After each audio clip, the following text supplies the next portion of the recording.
Hey, it's Neptune, or IcyU if you're new. I will be going over my favorite melee subtype, Rapiers. Before raindrops, I found this category to be one of the most underappreciated. I mean, let's be fair, there was only one, and it was only kind of underwhelming with the 4 damage tipper, but come raindrops, this subcategory has received 2 new weapons, and arguably one of the most powerful techniques in the entire game. With the intro out of the way, let's get into the weapons.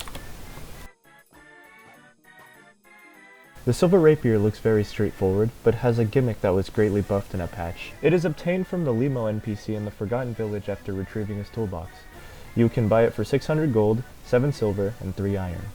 Its stats consist of 20 damage, plus 20% swing speed, 9 range, plus 50% piercing, and minus 40% knockback, and a metal element.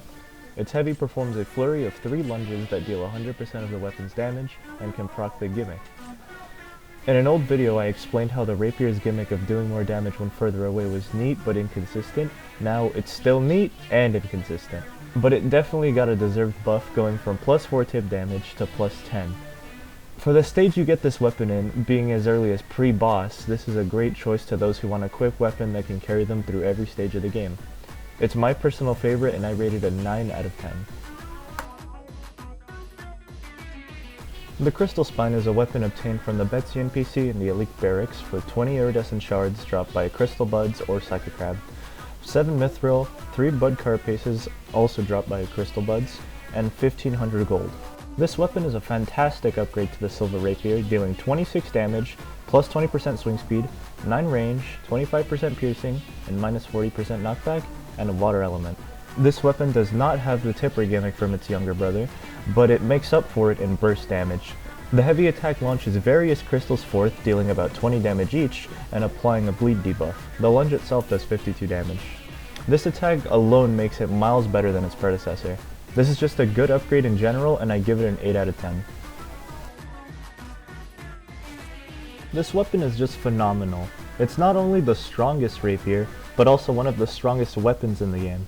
The Evil Needle is obtained from Wes in the Chaos Hideout once the player reaches Journeyman rank in the Chaos Cultists. It can also be bought from Rapiers at Journeyman rank or higher for a hefty price of 3,000 gold, 25 Chaos Essence, 12 iron, and 8 Warp Steel that's dropped by Melterinos. The Evil Needle is the heaviest of the Rapier family, dealing 33 damage, 10 range, plus 25% piercing, and minus 40% knockback, and a metal element.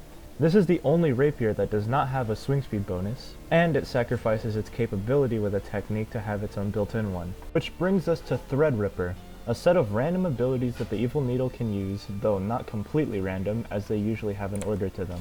The first ability is called Letter Bomb, which spews out blue letters that explode after 2 seconds, dealing 100% of the weapon's base damage. Next is Metal Barrel, which launches a rusty barrel out of the rift, dealing 200% of the weapon's damage. And the best one, Laser Barrage, which shoots out 25 laser projectiles that deal 25% of the weapon's damage each, for a total of 625% of the weapon's base damage. The other 3 abilities are infusions. Blood Infusion, which gives you a blood projectile that applies bleeding and takes away 10 HP per swing. Chaos Infusion, where there's a 33% chance of a tiny explosion to appear, dealing anywhere from 25% to 75% of the weapon's base damage. And it pierces damage reduction. Finally, Cursed Infusion, where your attacks inflict cursed fire that stacks, dealing massive damage to bosses.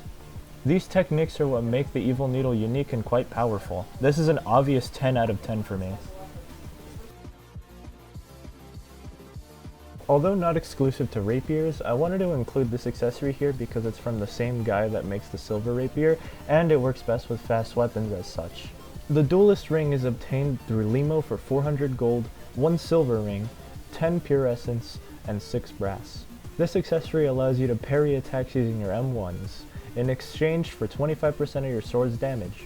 When you parry with an M1, you will receive dual speed for 2 seconds, it's a 50% buff to your swing speed, and it increases your own movement speed while swinging.